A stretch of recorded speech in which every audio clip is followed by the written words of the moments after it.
जैसे एक घी का टीन लिया 15 kg और उसके सामने आपने 9 टीन तेल ले लिया घटिया, उनको मिक्स करा तो 10 टीन इकट्ठे हो गए। उन्होंने अपना ब्रांड लगाया और उसमें फिर वो केमिकल डाला, एनहांसर्स डाले, खुशबू डाली, ब्ला ब्ला ब्ला, बहुत सारी चीज़ें होती हैं ऐसे। और मज़े की बात यह है कि अधिकतर नकली ब्रांड जो हैं वो आर नेम्ड आफ्टर गॉड, मतलब भगवान के नाम से या रिलीजियस नाम से जुड़े होते हैं।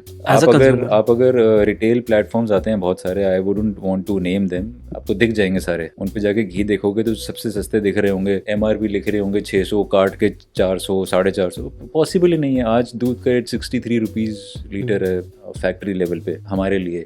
उसके बाद खर्चे होते हैं, प्रोसेसिंग कॉस्ट होती है, डिस्ट्रीब्यूशन कॉस्ट होती है, मार्जिन होते हैं, तो ये तो पॉसिबल ही नहीं है अगर आपको ओरिजिनल प्रोडक्ट लेना है। अब हमारे देश की सबसे बड़ी प्रॉब्लम क्या है कि हर किसी को सस्ता चाहिए। हम इंडियंस की वो है कि सस्ते के चक्कर में हम हेल्थ से कॉम्प्रोमाइज कर लेंगे। क्या 399 का घी पॉसिबल है यार? नहीं है। तो वही मैं पूछ रहा हूँ कि कितना किलो मिल्क कितना लगता है 1 किलो घी बनाने में?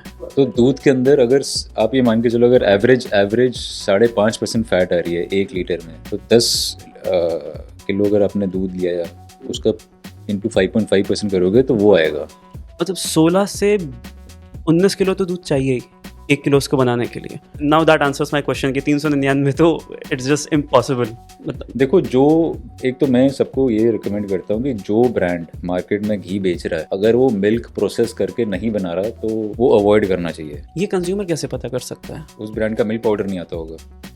ओह, डेयरी वाइटनर्स बन सकते हैं, डेयरी क्रीमर्स बन सकते हैं, वे पाउडर बन सकता है, बहुत सारी चीज़ें, चीज़ वगैरह बहुत सारी। अगर वो चीज़ें नहीं हैं उस ब्रांड में तो जाहिर है या तो मक्खन से बना रहा है या वो मार्केट से घी के टीन खरीद के बना रहा है। अब इस केस में कुछ अच्छे लोग भी होंगे जो जेन्युइनली अच्छा काम कर रहे होंगे, लेकिन वो 1-2 ही होंगे। अगर 10 लोग आइडेंटिफाई करें उसमें से 1-2 ही होंगे जो अच्छा करेंगे, बाकी 8 तो घटिया काम कर रहे हैं। सर अभी ना बहुत सारे मार्केटिंग क्लेम्स आ गए हैं घी के। A2 एक बेलोना है, देसी है, आर्टिजनल है, ये क्या चीज़ है? आप जितना ज़्यादा सोशल मीडिया के अंदर घुसते चले जाओगे ना तो नई नई वर्ड्स, नई नई चीज़ें सब आती चली जाएंगी। ओके। इन टाइम्स तुमको हो सकता है कुछ B2 B3 भी निकला है ऐसी। मतलब अच्छा एक चीज़ बताओ, हाँ। 30 साल पीछे चले जाओ, 40 साल पीछे चले जाओ, 50 साल पीछे चले जाओ क्या आपके दादाजी या उनके फादर कभी उनको था ये A2? हमने तो A2 का दूध पीना है जी। 5 साल पहले मुझे भी नहीं पता था। ये तो सोशल मीडिया आया है। मैंने आपने जो एग्जांपल्स जब पॉइंट आउट करे तो मुझे याद आता है कि एक किसान भाई साहब खड़े होते हैं पगड़ पहन करके, उनके पीछे 2-3 भैंस घूम रही होती हैं। उनसे आर्टिजनल बोला नहीं जा रहा पर वो इस तरह के वर्ड्स यूज़ कर रहे हैं। जब आप एक मिल्किंग एनिमल को चेन से बांध के रखते हो तो उसका स्ट्रेस लेवल बढ़ जाता है। So there is a scientific study कि चेन के अंदर 20% मिल्क है। आपको बड़ा एरिया नहीं चाहिए, उसी एरिया के अंदर आप थोड़ी सी फेंसिंग कर लें और एनिमल को फ्री करते हैं, चेन से मत बांधो। तो ये एजुकेट करने के लिए एक फार्म फैमिली को हमें 6 महीने लग गए थे समझाने में। So as of today milk prices have again shot up by 30%, क्योंकि एक्सेसिव रेन से नॉट ओनली एनिमल डैमेज होता है, क्रॉप डैमेज भी होती है। तो फीड एंड फॉडर भी तो चला गया, acres and acres of land got destroyed, animals Pakistan की तरफ बह गए, जो बंधे हुए थे बेचारे मर गए, जो फ्री थे वो बह गए। तो कहीं यूपी के पार्ट्स में भी हुई तो वहाँ पे भी क्रॉप डैमेज हुआ, फीड फॉडर का बहुत नुकसान हुआ। तो हर चीज़ में कॉस्ट बढ़ गई ना। फिर अगर पंजाब का एनिमल, जो मिल्किंग एनिमल इतना गायब हो गया, तो पंजाब में जो मिल्क सेल्फ कंज्यूम के बाद सरप्लस मिल्क प्रोडक्ट्स में कन्वर्ट होकर एक्सपोर्ट होना था out of Punjab to different states of India, वो तो नहीं हो पाएगा। तो हमें तो ये लग रहा है कि कहीं पंजाब में मिल्क प्रोडक्ट्स दूसरे स्टेट से ना जाएं। अगर वो जाएंगे तो और मिल्क प्राइस बढ़ेगी। फिर जो आपके प्राइसेस होते हैं इस तरह की सिचुएशन के अंदर, आप अपना रेट बढ़ा सकते हैं। बढ़ाना पड़ता है, बढ़ाएंगे नहीं, इनपुट कॉस्ट बढ़ती जा रही है और आउटपुट में अगर मैं अपनी सेलिंग प्राइस नहीं बढ़ाऊंगा तो how will I survive?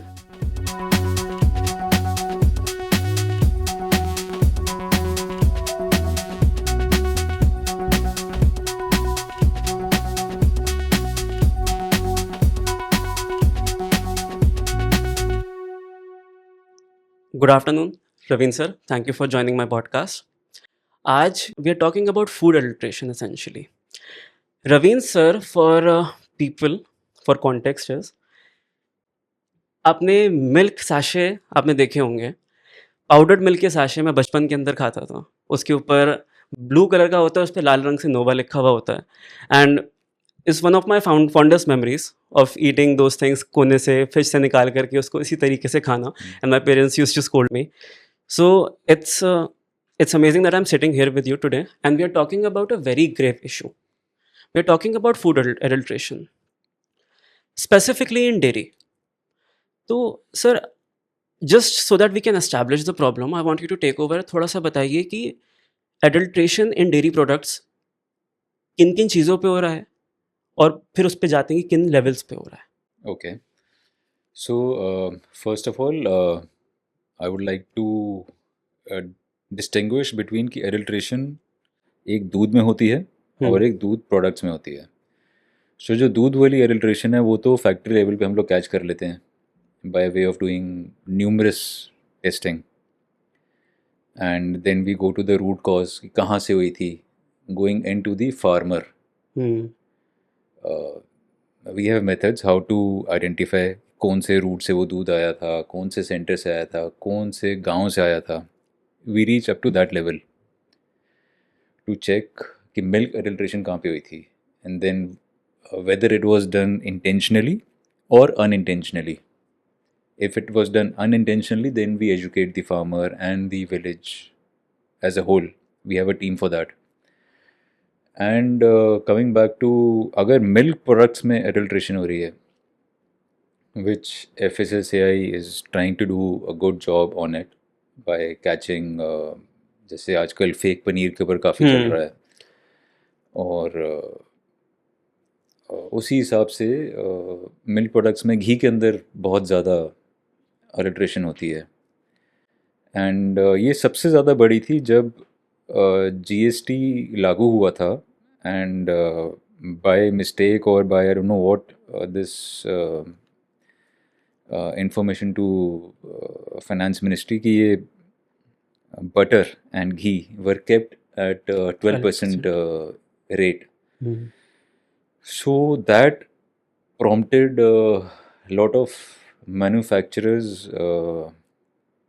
unauthorized manufacturers, या जो पहले छोटे छोटे ट्रेडर होते थे वो इस नकली घी के प्रोडक्शन में आ गए। ओके। और अधिकतर आप पैकेट उठा के देखेंगे तो उन पे गुजरात का ही एड्रेस लिखा होता है। दे आर एमिनेटिंग फ्रॉम और originating from Gujarat, most of them. Few maybe from Haryana, Rajasthan or MP also, but mostly are coming from Gujarat. I don't know what is the reason, वहाँ क्यों, या तो कोई oil उनको वैसा मिलता है वहाँ पे। तो और मज़े की बात यह है कि अधिकतर नकली ब्रांड जो हैं वो आर नेम्ड आफ्टर गॉड, मतलब भगवान के नाम से या रिलीजियस नाम से जुड़े होते हैं। That play sentiment role in those mind जो ख़रीदने जा रहे हैं। प्रॉब्ली जो टायर 2 सिटीज़ और टायर 3 सिटीज़ और विलेजेस और टाउन्स में लोग होते हैं, they can associate with that more. Sir, घी हमारे घरों में एक सुपर फूड की तरह से यूज़ होता है हर चीज़ के अंदर। मतलब बच्चा पैदा होता है या जब इंसान चला जाता है, घी का तो यूज़ होता ही है। उसमें एडल्ट्रेशन जो आप बता रहे हैं, just for context, this is my question, what does adulteration mean? Like what does it look like? क्या हम उसको घर में, मतलब जब हमारे पास एडल्ट्रेटेड घी जैसे मेरे घर के अंदर आता है, तो does it look any different? And उससे हेल्थ वाइज क्या, मतलब what are the after effects of it? देखो, एक तो उसमें किस लेवल का घटिया तेल मिला होगा वो नापना तो बहुत ही मुश्किल है। So the best thing is, हम लोग जैसे अगर सैम्पलिंग करते हैं मार्केट से, डिफरेंट डिफरेंट ब्रांड्स के घी उठाते रहते हैं हम लोग खुद। और अभी we have approached Indian Dairy Association की we want to do this exercise under the umbrella of Indian Dairy Association, which is led by mister Sodhi who was ex MD of Amul. तो उनसे हमने रिक्वेस्ट करी है कि आप मार्केट से sampling करें, एंड वो फिर आगे वेरियस लैब्स में भेजेंगे, and then that report will be shared with FSSAI of either Delhi में और जो भी रिस्पेक्टिव उन स्टेट से आएगा उनके हेड्स को। तो एक तो उसका टेस्ट होता है GLC, gas liquid chromatography test. उसमें क्या होता है कि हर एक फैट प्रोडक्ट का ना एक कलर स्पेक्ट्रम होता है। उस टेस्ट के अंदर वो आइडेंटिफाई हो जाता है कि इसमें ये जो फैट है ये कहाँ से आ रही है। फैट मतलब बटर फैट हो गई या मिल्क फैट हो गई या प्लांट बेस्ड फैट हो गई या और भी कोई फैट बेस्ड प्रोडक्ट होगा। हम्म तो एक तो वो होता है, उसके बाद then there is a S value test which is not identified by FSSAI, but main GLC में सब पता चल जाता है। और ये जो अलग अलग तरह के तेल से अडल्ट्रेशन से जो मिलता है, मतलब जो कंज्यूम करते हैं, जैसे इंडियन फैमिलीज अगर मैं कंज्यूम कर रहा हूँ तो यार व्हाट जैसे वुड द हेल्थ इफेक्ट क्या लुक्स? होता है, इसके सबसे गंदे साइड इफ़ेक्ट कुछ भी हो सकते हैं, मतलब it it will depend upon किस लेवल तक की एडल्ट्रेशन हुई थी। जनरली जो हमने ऑब्जर्व करा है वो 1:9 की रेशो होती है to make it 10। One being ghee. या जैसे एक घी का टीन लिया हाँ। 15 kg, और उसके सामने आपने 9 टीन तेल ले लिया घटिया, उनको मिक्स करा तो 10 टीन इकट्ठे हो गए। उन्होंने अपना ब्रांड लगाया और उसमें फिर वो केमिकल डाला, एनहांसर्स डाले, खुशबू डाली, ब्ला ब्ला ब्ला, बहुत सारी चीज़ें होती हैं ऐसे। और ये सब टेस्टिंग में आ जाता है। तो मैं तो यही एडवाइस करता हूँ कि सस्ते के चक्कर में मत जाओ। यही मेरा क्वेश्चन था हाँ, कि एज अ कंज्यूमर। आप अगर रिटेल प्लेटफॉर्म्स आते हैं बहुत सारे, I wouldn't want to name them, आपको दिख जाएंगे सारे। उन पे जाके घी देखोगे तो सबसे सस्ते दिख रहे होंगे, एमआरपी लिख रहे होंगे 600, काट के 400, 450। पॉसिबल ही नहीं है। आज दूध का रेट 63 रुपीज़ लीटर है फैक्ट्री लेवल पे हम्म हमारे लिए। उसके बाद खर्चे होते हैं, प्रोसेसिंग कॉस्ट होती है, डिस्ट्रीब्यूशन कॉस्ट होती है, मार्जिन होते हैं। तो ये तो पॉसिबल ही नहीं है अगर आपको ओरिजिनल प्रोडक्ट लेना है। अब हमारे देश की सबसे बड़ी प्रॉब्लम क्या है कि हर किसी को सस्ता चाहिए।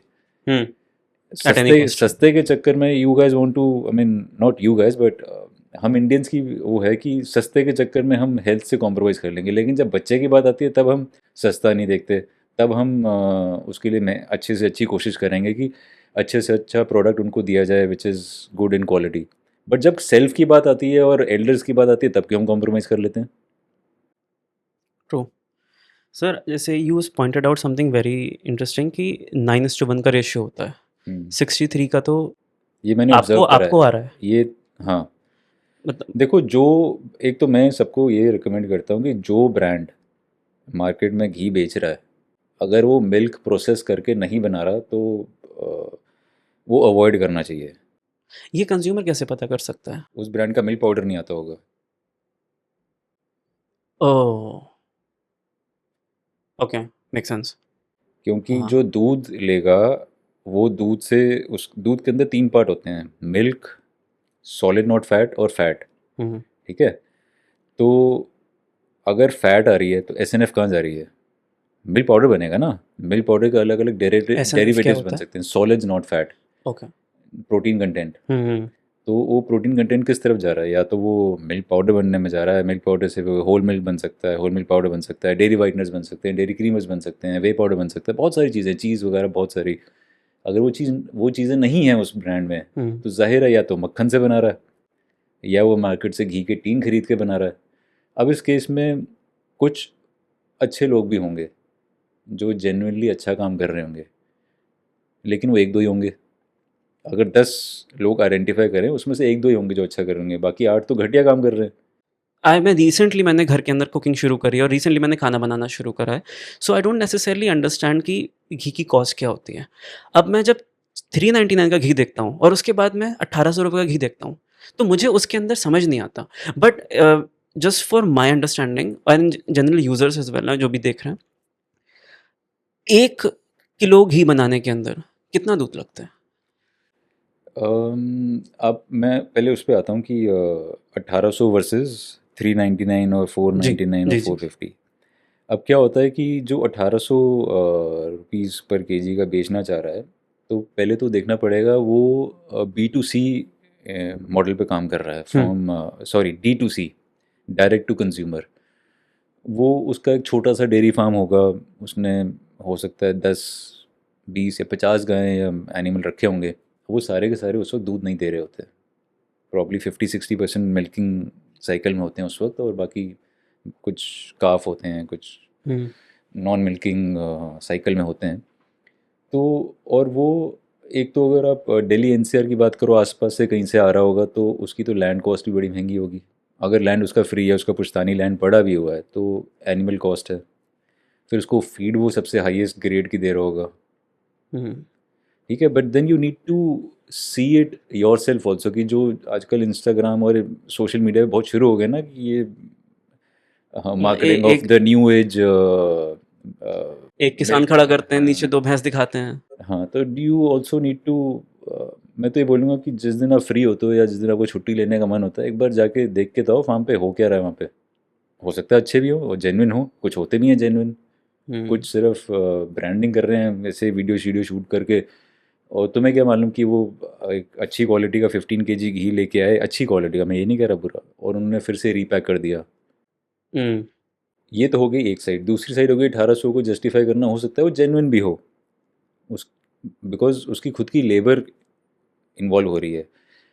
अब उनमें और हम में क्या फ़र्क है, हम जिनसे दूध ले रहे हैं वो लेबर कॉस्ट नहीं इंक्लूड करते, क्योंकि उनके घर के लोग ही लगे होते हैं, उनका मेन काम फार्मिंग है। Dairy hmm, farming is a support income for them. Farming के अंदर तो उनके पैसे आने हैं 6 महीने 8 महीने बाद, ट्रू। यहाँ उनको पैसे मिलने हैं हर 10वें या 11वें या 20 दिन के अंदर। तो ये तो उनकी जस्ट लाइक वर्किंग कैपिटल होती है डेयरी फार्मिंग, घर का राशन चलाने के लिए एक डेयरी फार्मर के लिए। ओके। तो उनको लेबर कॉस्ट नहीं पड़ती, वो लेबर कॉस्ट डेयरी फार्मर जो होता है वो उस पर जोड़ देता है अपनी मेन फार्मिंग में। हम्म, घर की औरतें हैं, बच्चे हैं, वही काम कर लेते हैं, या आदमी लोग कर लेते हैं, वही काव डंग उठा लेते हैं, वही चारा दे देते हैं। अब यहाँ पे क्या होगा कि जो 1800 वाला या 2000 वाला या 1500 वाला, उसको स्पेशली लोग रखने पड़ेंगे, है ना।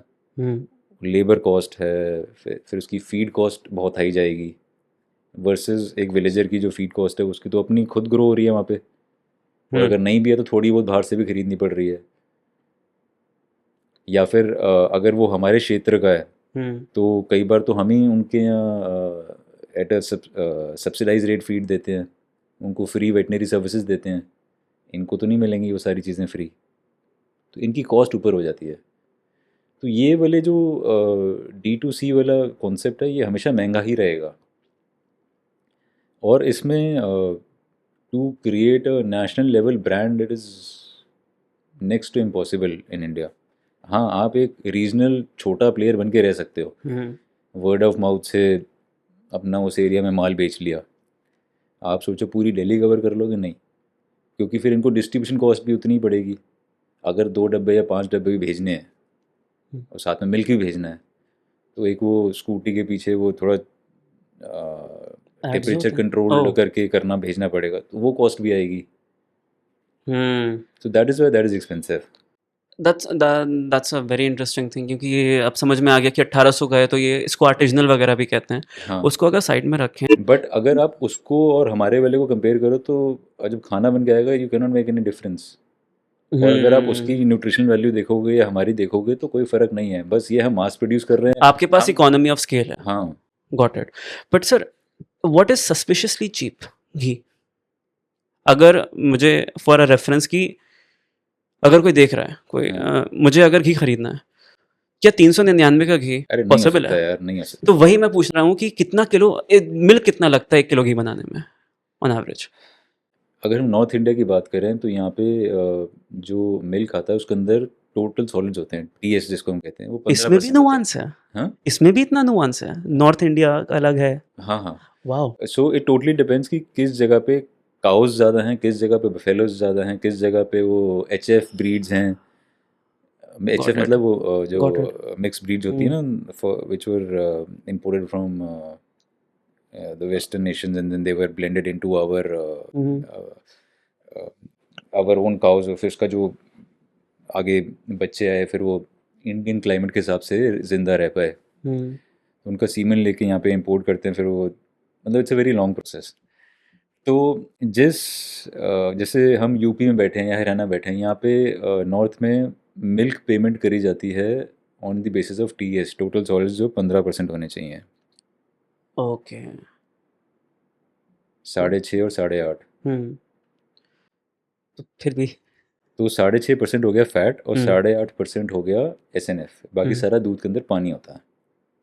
ओके। उस 8.5% के अंदर से ही प्रोटीन्स निकलते हैं। तो ओके, सो बहुत नुआंस है इसके अंदर, इसको इसको इस तरह से नहीं आंसर करा जाता कि 10 किलो दूध लगता है नहीं 1 किलो ऐसे घी के लिए। मैं आई गॉट इट, तो आई गॉट दूध इट। के अंदर अगर आप ये मान के चलो, अगर सॉलिड ज़्यादा एवरेज है। एवरेज 5.5% फैट आ रही है एक हुँ, लीटर में, तो 10 किलो अगर आपने दूध लिया या हुँ, उसका इंटू 5.5% 5 करोगे तो वो साढ़े आएगा। 5। हाँ, आह! पेमेंट होगी ऑन द बेसिस ऑफ 6.5, लेकिन 6.5 जनरली नहीं आ पाता क्योंकि काओ बफेलो मिल्क मिक्स होके आता है। तो then we have to identify those places कि हम इनको सेग्रीगेट करें कि काओ मिल्क अलग लेके आएँ, बफेलो मिल्क अलग लेके आएँ। हुँ, हुँ, because there are some markets जिनके लिए हमें काओ मिल्क और काओ घी अलग बनाना पड़ता है, गॉट इट। खासकर एक्सपोर्ट मार्केट के लिए। एंड देन और नॉर्थ इंडिया में जनरली प्रिवेलेंट जो अच्छा घी माना जाता है that is more of buffalo ghee, which is towards the whitish colour, okay, creamish yellow होता है which is mixed, and then pure का होगा तो that will be like a golden yellow. Got it, cow milk के अंदर carotene level high होता है which gives that golden yellow colour. Got it. ठीक है। और तो काउ मिल्क के टीएस भी कम होते हैं, उनके 12 होते हैं as compare to 15 of buffalo. अच्छा, ओके। तो 5.5 से मतलब 19 लीटर दूध वैसे तो आप लगना साढ़े ही छः है। से करते हैं, लेकिन हम जनरली एवरेज पकड़ लेते हैं हाँ, ना, हाँ। क्योंकि मेरे पास काउ मिल्क भी आ रहा है, बफेलो मिल्क भी आ रहा है। तो मतलब 17, मतलब 16 से 19 किलो तो दूध चाहिए ही, 1 किलो उसको बनाने के लिए। सो अगर आप इकोनॉमिक्स को अगर लगाएँगे, वाओ! ओके। हाँ, तो 399 में क्या ही मिल रहा है? Now that answers my question कि 399 तो it's just impossible. Got it. Sir ये जो जैसे लास्ट ईयर मैंने 25 ब्रांड आइडेंटिफाई करके उनकी टेस्टिंग करा के एफएसएसआई को मेल करी थी हुँ, कि ये हमने टेस्टिंग कराई है, ये आपके एरिया में नकली घी बिक रहा है। उन्होंने तो क्या किया? कुछ जगह पे कार्रवाई हुई, कुछ जगह पे नहीं हो पाई। So that is why we have decided कि मैं एज अ इंडिविजुअल हुँ, इंडस्ट्री एज अ होल के लिए कितना कर लूँ। तो that is why I think it is better कि सब लोग कलेक्टिव एफर्ट करके under the umbrella of IDA उसमें चलें तो ज़्यादा अच्छा होगा। Then we can get a better result. क्या है ना कि मैं अकेला, कुछ एरिया के मेरे जो स्टाफ है या जो मेरे सेल्स वाले टीम के हैं वो आके मुझे फीडबैक देंगे, वहाँ से उठा के ले आएंगे सैंपल, मैं करा लूँगा। हुँ। That is also cost to us, right? तो इट इज़ बेटर कि अगर आईडीए एक सबको इंस्ट्रक्शन दे कि भाई आप अपने अपने एरिया से जो आपके सेल्स टीम वाले आइडेंटिफाई कर सकते हुँ। हैं जो रिटेलर बेच रहे हैं, वो तो बिल पे भी नहीं बेचते ना, कैश में बेचते हैं। What do you think are the weak links that let this counterfeit ghee come into the market? कि और दूसरी चीज़, the way you are explaining it, ये गलती से तो नहीं हो रहा है। ये तो इसके पीछे तो ड्राइविंग फोर्स प्रॉफिट ही है। प्रॉफिट है बिकॉज जब मैंने तुम्हें बताया कि जब वो 12% में आ गया था, तो आप ये मान के चलो कि अगर 500 रुपये की आइटम है, हुँ, एग्जांपल दे रहा हूँ, ठीक है? तो 500 पे 12% करते हुए बनते हैं 60 रुपये हुँ। जीएसटी के। हम जैसे लोग, मैन्युफैक्चर का मार्जिन कितना होगा? 2 से 5% बस, उससे ज़्यादा नहीं होता ऑन दैट लेवल। या तो पूरी ट्रेड में अगर हम कैलकुलेट करते हैं तो 48 रुपीज़ से ज़्यादा मार्जिन नहीं है, और 60 रुपये का हो गया गवर्नमेंट का जीएसटी। हुँ, तो जो नकली बनाने वाला है उसको 60 रुपये का मार्जिन मिल रहा है ना चोरी करने का। क्योंकि उसको इनपुट पता नहीं देना, उसका इनपुट है ही नहीं ना, उसने तो कच्चे में ले लिया माल। कैश मतलब पे ले बताओ, लिया। कैश पे ले लिया। कैश पे क्या लिया? हुँ, कैश मतलब जो आपने ऑयल बताया था ना? ऑयल लिया, घी लिया कैश में, और बिल खरीद लिया डिफरेंट डिफरेंट ट्रेडर से, रिटेलर से। तो उसके पास बुक्स के अंदर स्टॉक भी आ गया, और जो कैश पे स्टॉक था वो भी आ गया, और सर फिर वो बिल पे बेच भी सकता है। बिल खरीदा है उसने लेट से 15 से 20 रुपए में, हुँ, इनपुट मिला है 60 रुपए का। Okay, wow! ये तो काफ़ी बड़ी प्रॉब्लम है। सो जैसे ये जो ऑनलाइन मार्केट प्लेसेस हैं, do they help? We were अभी टॉकिंग भी मिल अबाउट रहे दैट। हैं, इंडिया का सबसे बड़ा ऑनलाइन प्लेटफॉर्म है, देख लो, ओन बाय इंडियन कंपनी। वहाँ पे मिल रहे हैं। हाँ, देख लो, आइडेंटिफाई हो जाएंगे। मैं तो तुमको फ़ोटो दिखाई है, ये आज भी मिल रहा है, अभी खोलो दिख जाएगा। मैंने ढूँढा तो था और मुझे मिल गए थे वो, और वही है, वो 420 की रेंज, 450 की रेंज में थे। सर ये कैसे हो जाता है? क्योंकि अब ये तो कहने को जो तो उनका परचेज हेड है वही बताएगा ना। मैंने उनको क्वेश्चन पूछा ये कैसे हो रहा है, तो उन्होंने तो क्लियरली हैंड वॉश कर लिया कि we are just a market place, हम ये तो ना चेक करेंगे। देखिए, कुछ लोग हैं वो प्रॉफ़िट के लिए कुछ भी कर सकते हैं। दैट इज़ दैट वो हाँ बट इतना बड़ा हाउस अगर कर रहा है तो उसके उनके एथिक्स के ऊपर question. I don't think so. The senior management knows. I feel there is the model is somewhere lacking in identifying what is correct product and what is not a correct product. I'm not saying they're doing it intentionally. Hmm, I'm saying somewhere they have a blind I to it, they are no, turning they a blind I, wouldn't have a blind eye. They don't want to. I don't think so. They would want to tarnish their reputation. yes. वो या तो जो brand उन्हें दिखा के बेच रहा है वो उन्हें बेवकूफ़ बनाया जा रहा है, या तो गलत टेस्टिंग आगे करके दिखा रहा है, and they are believing it and they are not getting it retested because हर चीज़ का एक्सपेंस होता है। तो मेरे हिसाब से उनको अपने एंड पे ही टेस्टिंग कराते रहना चाहिए without informing the brand, because the moment they inform that brand कि हम ये टेस्टिंग करा रहे हैं तो उनको मालूम चल जाएगा कौन सी लैब पे गया है, वो इंटरनल पता लगा लेगा, हुँ।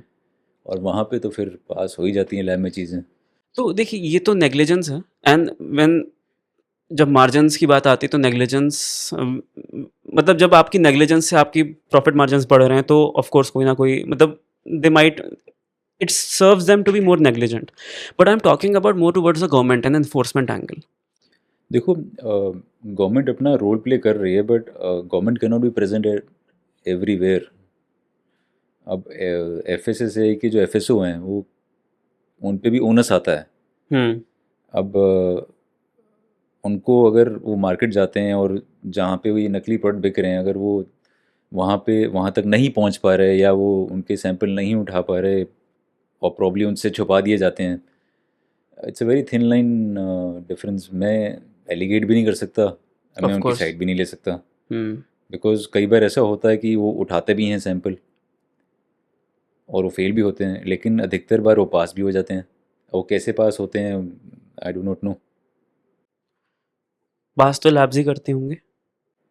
प्रॉब्ली जिस लैब भेज रहे हैं या तो दे कनाइव विद दोज स्पूरियस ब्रांड्स, और मे बी उनको जब वो सैम्पलिंग होती है तो सही सैंपल चले जाता होगा और सैंपल स्विच हो जाता होगा, I do not know. Solution फिर वही है कि अच्छी जगहों से लें। नहीं, इसका सोल्यूशन और भी है। एफ एस एस आई के जो एफ एस ओज हैं, बट अगर वो अच्छे से सही तरीके से अगर परफॉर्म करें, they are doing good job, I am not saying they are not doing good job. या तो वो हमारे जैसे लोगों के साथ टाई अप करें, they call us for our advice, hmm. हम उन्हें बताएं कि यहाँ पे ऐसा हो रहा है। There should be some system कि every month there should be either online meeting और some kind of meeting, hmm. एक बिकॉज कोहॉर्ट होना चाहिए। हाँ एक जैसे दो तीन हर स्टेट में एफ एस आई हैं तो वो उनके स्टेट के जितने भी बड़े मैन्युफैक्चरर उनके साथ एक वो ऑनलाइन मीटिंग रख लेना, आस्किंग कि आपके स्टेट में आपको आपके जो प्रोडक्ट बेचे उसमें क्या आपको दिख रहा है, आपकी मार्केट में कोई नकली प्रोडक्ट्स बिक रहे हैं जिससे आपको कंपटीशन हो रहा हो, जिसकी वजह से आप अपनी ग्रोथ नहीं कर पा रहे हो, और how you can help us in catching those spurious products. मतलब हर एक different different category, not only dairy, I am not saying only for dairy, हर एक hmm. Different category of product के लिए करना चाहिए इनको। उससे उससे एक तो देखो मेक इन इंडिया को हेल्प मिलती है, उससे जेन्युइन प्रोडक्ट बिकता है, उससे टैक्स रेवेन्यू जनरेट होता है, उससे असली जो लेबर जॉब मिलनी चाहिए वो होती है। डेयरी की बात करें तो अगर ये नकली वाले बंद हो जाएं तो हमारी सेल एटलीस्ट कम से कम ना करते हो 30% बढ़ जाएगी बाय डूइंग नथिंग।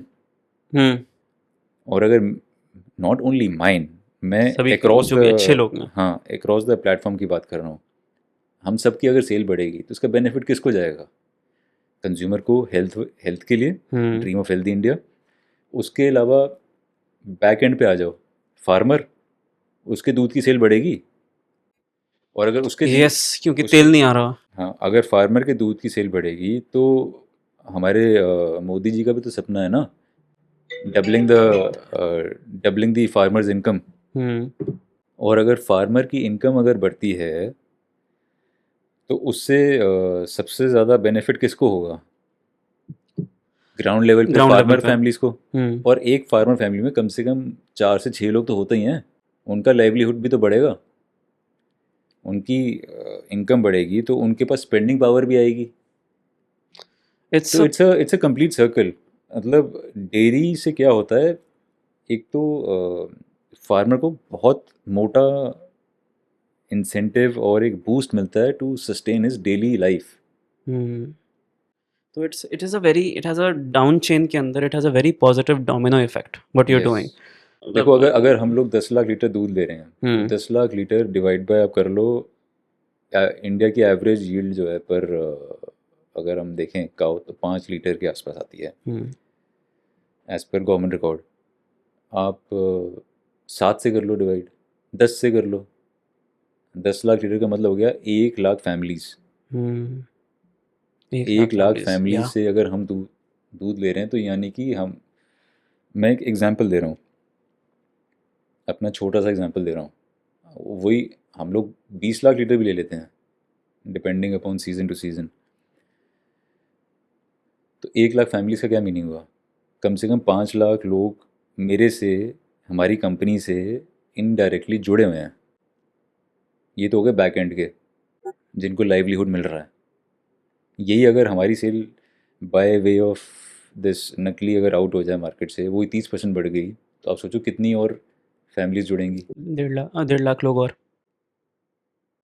सर अभी ना बहुत सारे मार्केटिंग क्लेम्स आ गए हैं घी के।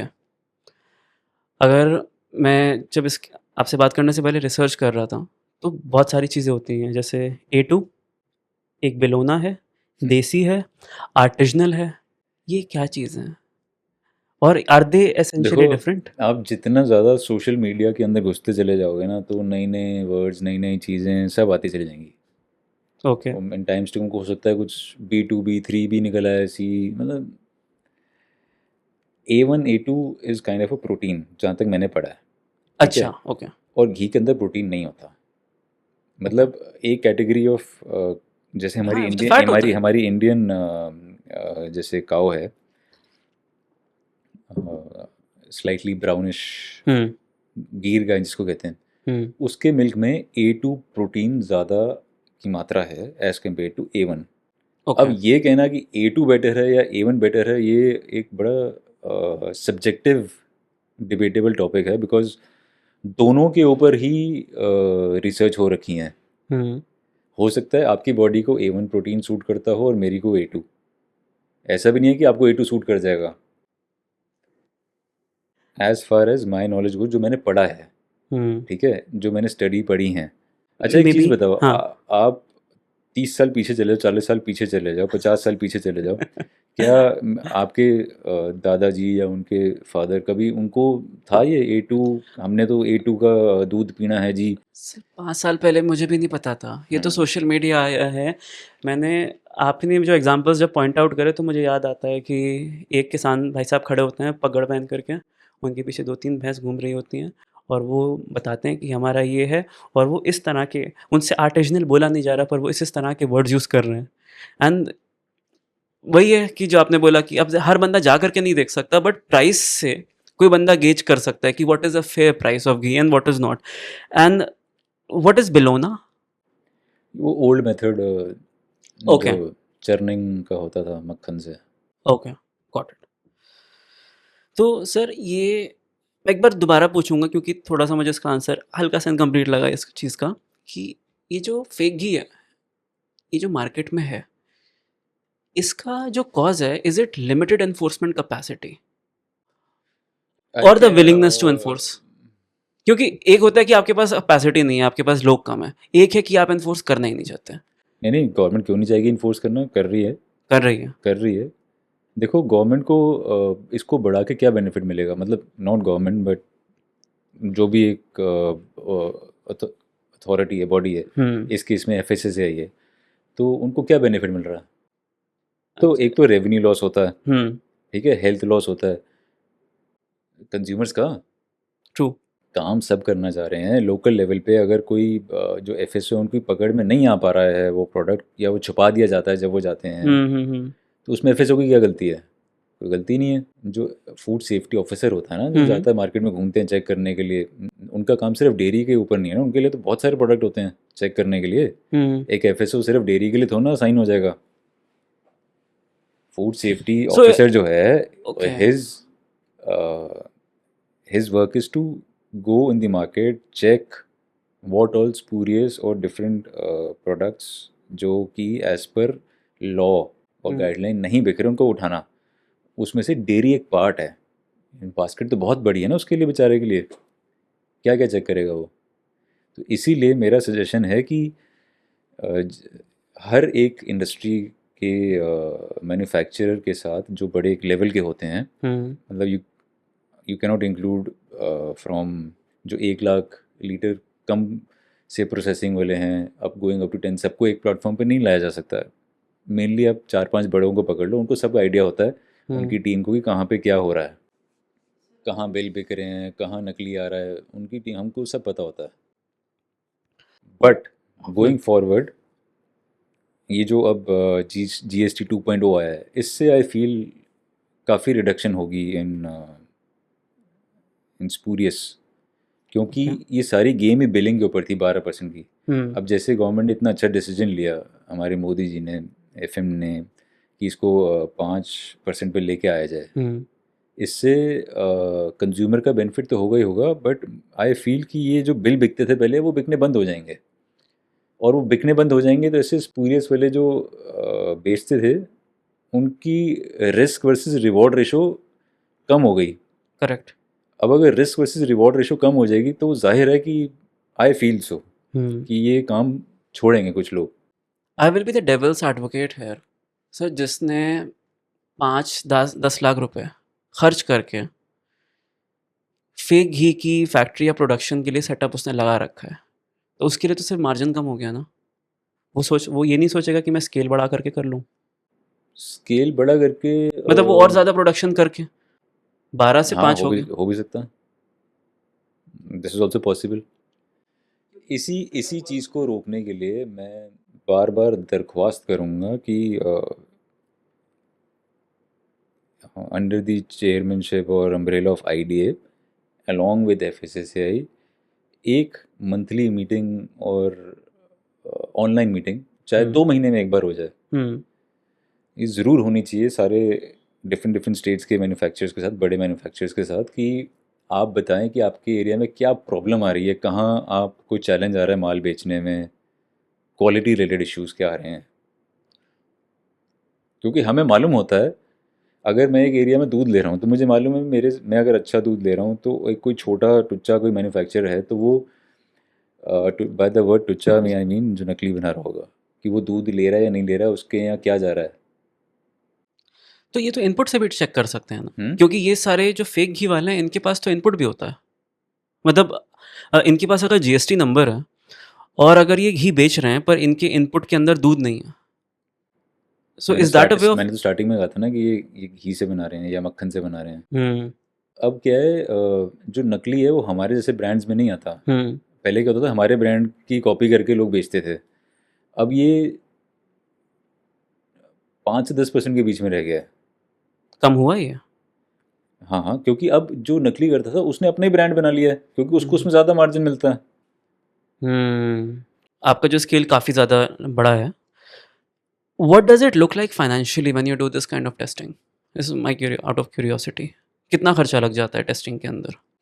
क्योंकि आप बता रहे हैं आप अपना मिल्क भी टेस्ट करते हैं। ऑन मिल्क और ऑन प्रोडक्ट्स, मतलब इन जनरल जैसे मिल्क के अंदर, क्योंकि आप तो फर्स्ट ऑफ ऑल आप मिल्क को टेस्ट करते हैं। It is in crores. You cannot just Really?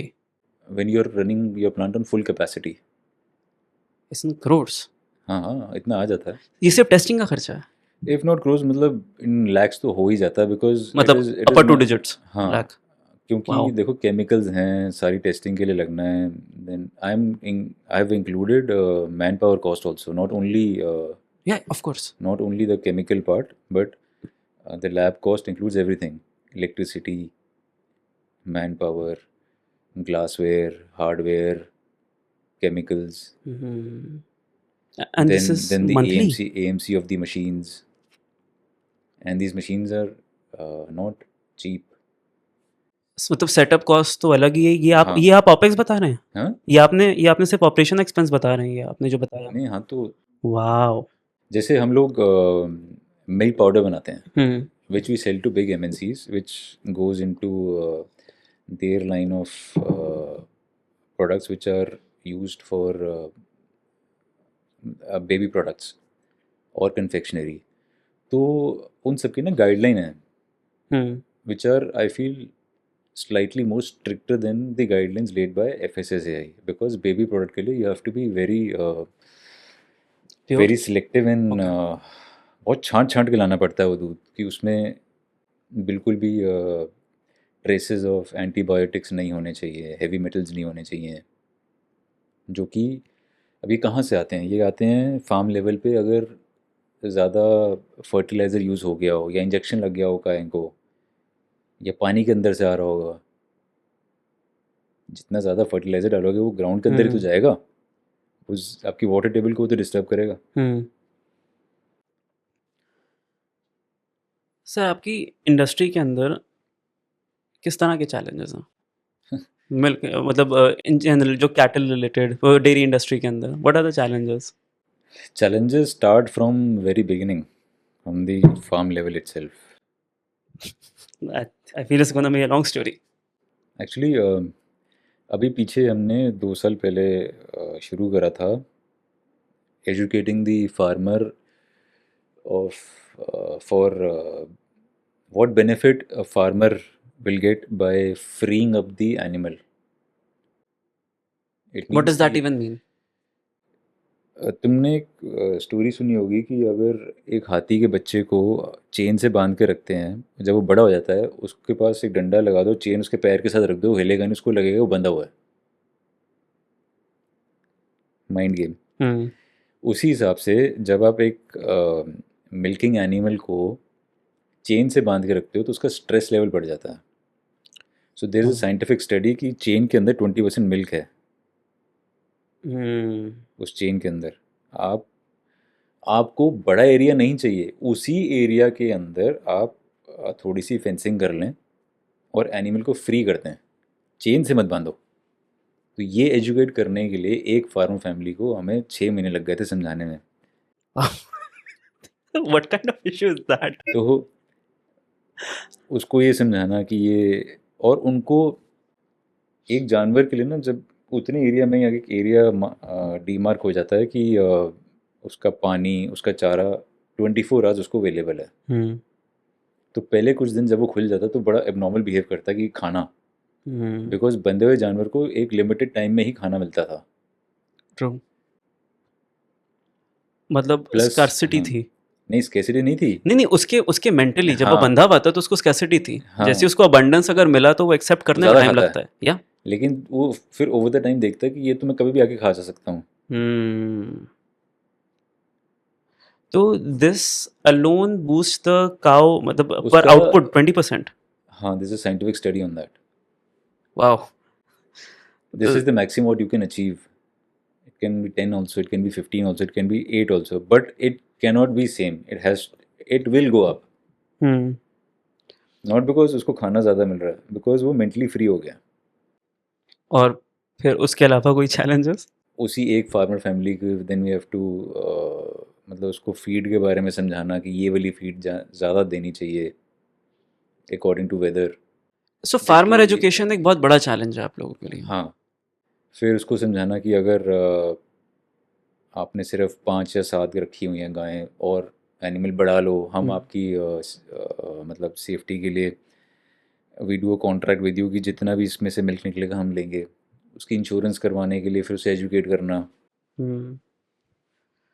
अभी एक मैंने पता नहीं मैं कितना इसमें करेक्ट हूँ या नहीं मैंने अभी देखा था, बहुत ही वियर्ड विजुअल्स थे। जब बाढ़ आई थी ना तो सर एनिमल्स बह गए थे, कैटल बह बह गई थी। जब इस तरह की चीज़ें होती हैं, how does it affect you? Does it even affect you? So as of today जो मिल्क प्राइसेस जैसे जीएसटी का रिफॉर्म हुआ उसके बाद milk prices have again shot up by 30%। अगर आज 63 का हो गया है और जिस दिन हुआ था उस दिन 56 का था, तो ऑलमोस्ट 15 से 20% मिल्क प्राइस बढ़ गया। इसकी वजह से? हाँ, क्योंकि एक्सेसिव रेन से नॉट ओनली एनिमल डैमेज होता है, क्रॉप डैमेज भी होती है। तो फीड एंड फॉडर भी तो चला गया। ओके। ये तो हमने जम्मू से पंजाब अप टू राजस्थान का बॉर्डर पे आपने वो देखा होगा कि बेचारे कितना हाँ। नुकसान हुआ वहाँ पे। Hmm. Acres and acres of land got destroyed, animals Pakistan की तरफ बह गए, जो बंधे हुए थे बेचारे मर गए, जो फ्री थे वो बह गए। तो कहीं यूपी के पार्ट्स में भी हुई, तो वहाँ पे भी क्रॉप डैमेज हुआ, फीड फॉडर का बहुत नुकसान हुआ। तो हर चीज़ में कॉस्ट बढ़ गई ना फिर। अगर पंजाब का एनिमल जो मिल्किंग एनिमल इतना गायब हो गया, तो पंजाब ने जो मिल्क सेल्फ कंज्यूम के बाद सरप्लस मिल्क प्रोडक्ट्स में कन्वर्ट होके एक्सपोर्ट होना था out of Punjab to different states of India, hmm. वो तो नहीं हो पाएगा। यानी कि मिल्क शॉर्ट हो गया। सप्लाई कम हो गई artificially. Artificially artificially naturally. Naturally, naturally, हाँ। तो वो, तो हमें तो ये लग रहा है कि कहीं पंजाब में मिल्क प्रोडक्ट्स दूसरे स्टेट से ना जाएं। अगर वो जाएंगे तो और मिल्क प्राइस बढ़ेगी, फिर शॉर्टेज होगी ना। ऊपर से दिवाली पहले है, लोकल लेवल पे जब दिवाली और नवरात्रि त्यौहार आते हैं तो हम्म। लोकल लेवल पे दूध की कंजम्पशन बढ़ जाती है। या। लोकल लेवल मतलब at the ground level in villages, towns and then cities, उतने ही उसके प्रोडक्ट्स ज़्यादा बनेंगे ना। नवरात्रों में तो खासकर या। होता है। फिर दिवाली के वक्त मिठाइयाँ खूब बिकेंगी, मिठाई के लिए या पनीर के आइटम बिकेंगी। तो वो ग्राउंड लेवल पे जो मिठाइयाँ बननी हैं या जो पनीर, खोया, वो बनना है, तो वो वहीं कंज्यूम हो जाएगा, हमारे तक दूध फिर लेट पहुँचेगा। हम्म। और अगर हमें दूध अभी ज़्यादा चाहिए तो फिर that will drive up the milk price. Can you just jack up your prices? ऐसे ही जैसे आप अपने जो आपके प्राइसेस होते हैं इस तरह की सिचुएशन के अंदर आप अपना रेट बढ़ा सकते हैं। बढ़ाना पड़ता है। मैं हम अगर ऑब्वियसली बढ़ाएंगे मतलब। नहीं, इनपुट कॉस्ट हम्म। बढ़ती जा रही है और आउटपुट में अगर मैं अपनी सेलिंग प्राइस नहीं बढ़ाऊंगा तो how will I survive. How does this work? क्योंकि ये तो मुझे बड़ा सीजनल लग रहा है, मतलब कभी ज़्यादा होती कभी कम होती है। हाँ, तो आप हर वक्त तो एमआरपी अप डाउन नहीं कर करनी सकते? करते हैं। करते हाँ, हैं साल में पूरे वक्त? हाँ, करना पड़ता है। अगर मेरी इनपुट कॉस्ट कम हो गई और हम्म। एमआरपी कम नहीं करूंगा तो मेरा माल कैसे बिकेगा? कम करनी पड़ेगी ना। बिल्कुल। That is how we will beat competition and others. तो sir this looks like a very complicated industry. It's not a cakewalk. Is there anything you would like to say to someone who's watching, be it someone from in an Indian family or someone in the government? Any last words? Any message? If government people or the relevant department is watching, I humbly submit that private manufacturers like us Hmm. should be taken on board before finalizing, or rather, they do take us on board, but post uh, everything has been formalized in terms of specifications of product selling and stuff like that. So every 2 months there should be online meeting, online or offline, whatever they feel is correct. What is the agenda of the meeting I am proposed? purely talking from point of taking inputs from manufacturers like us.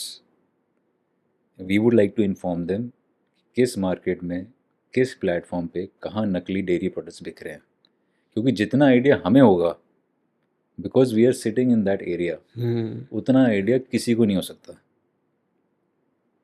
और अगर FSO जो है हमारे, उनको है, तो फिर वो रिजल्ट क्यों नहीं दिख रहा? और आई फील ये चीज़ें उनसे छुपाई जा रही हैं, या maybe they are not able to catch because उनके पास भी तो बास्केट ऑफ प्रोडक्ट्स चेक करने ना। They are not only employed just to check dairy. Hmm. I am not blaming them, I am saying take our advice, maybe we can guide them in to the right direction. हमें And मालूम है किस market में किस, क्योंकि कौन सी shops पे बिकता है, कहाँ बिकता है. for consumers, for consumers I would say stick to old brands. vote with their no, pocket. Do not adventure in which actually पता क्या है वो. अब टायर 2 टायर 3 सिटीज़ में चले भी जाते हैं तो हमारे देश में सबसे बड़ी दिक्कत क्या है कि एक तो उनको सस्ता चाहिए, ऊपर से बेचारे कुछ जगह तो अनपढ़ लोग होते हैं, उनको not well, I would not से अनपढ़, वो आर नॉट वेल रेड, और they don't have the knowledge कि ये प्रोडक्ट, जैसे मैंने आपको बताया कि उन प्रोडक्ट्स का, उन मैन्युफैक्चरर्स के प्रोडक्ट्स लो जो दूध से कन्वर्ट करके बना रहे हैं. Hmm. अब जो सिर्फ घी का टीन लेके स्मॉल स्मॉल पैक में कन्वर्ट कर रहा है, तो how do you ensure that they are doing the right thing. Same question can be asked about us. Hmm. How do you ensure we are doing the right thing. वो भी तो पूछेगा ना मेरे से. Hmm. पर आपके पास पूरी लाइनअप है मिल्क के प्रोडक्ट्स की. Obviously we do proper testing, सारी चीज़ें हैं. अगर ये नहीं होता तो आज हम इंडिया से एक्सपोर्ट कैसे कर रहे थे मिल्क फैट. वो तो अब जाके देखो, अगर मेरा वो तो आज जाके इंडिया में prices of milk fat have increased, Hmm. That export is becoming unviable. We were exporting all over India से खूब सारा बटर एक्सपोर्ट हुआ है. We Okay. है Indian dairy manufacturers have earned good amount of dollar in revenue for Indian government. और अब ये कम हो रहा है. अब ये कम हो जाएगा क्यों? because international market prices of milk fat are going down, and Indian raw milk prices have gone up so high, and Indian milk fat prices have gone up. देखो मैं तो यही चाहूँगा कि इंडियन मिल्क फैट एक्सपोर्ट से पहले India में consume होनी चाहिए, Of course. अच्छी क्वालिटी की. Of course. हम क्यों अच्छी क्वालिटी यहाँ से बाहर एक्सपोर्ट करें. जब मेरे पास यहाँ एवेन्यू नहीं है बेचने का, तभी तो बाहर जाना पड़ता है ना. जब आपके पास एक्सेस स्टॉक होता है, बट हम्म. अभी तो काउंटरफिट प्रॉब्लम इसी पहले जूझ रहे हैं हम लोग. यस, वो काउंटरफिट हट जाए तो मैं जितना एक्सपोर्ट में हम लोग ऑल ओवर इंडिया में जितना बेचा गया वो बाहर जाएगा नहीं, यहीं बिकता. Got it. Sir, thank you so much for coming to my podcast, even though बहुत छोटा है ये. And as we're recording, it's the end of September. अभी तक तो ये launch भी नहीं हुआ है, but thank you so much for trusting me with your time. Business related मुझे आपसे बहुत questions हैं, but today we stuck to dairy products. जब when I have a following and when I have some relevant questions, I'll invite you again. Please दोबारा आइएगा and we'll talk about business, mindset and entrepreneurship. Once you are also traveling to MP or UP, Hmm. or rather I would invite you to the MP Malanpur plant I जो would है love to. हमारा. I would love to. तो वहाँ पे आके तुम कभी देखना, then you will be able to understand The scale how of it. to formalize your questions better. Hmm. Scalability, challenges, testing. I'll look forward to it. हाँ, Thank you, sir. welcome.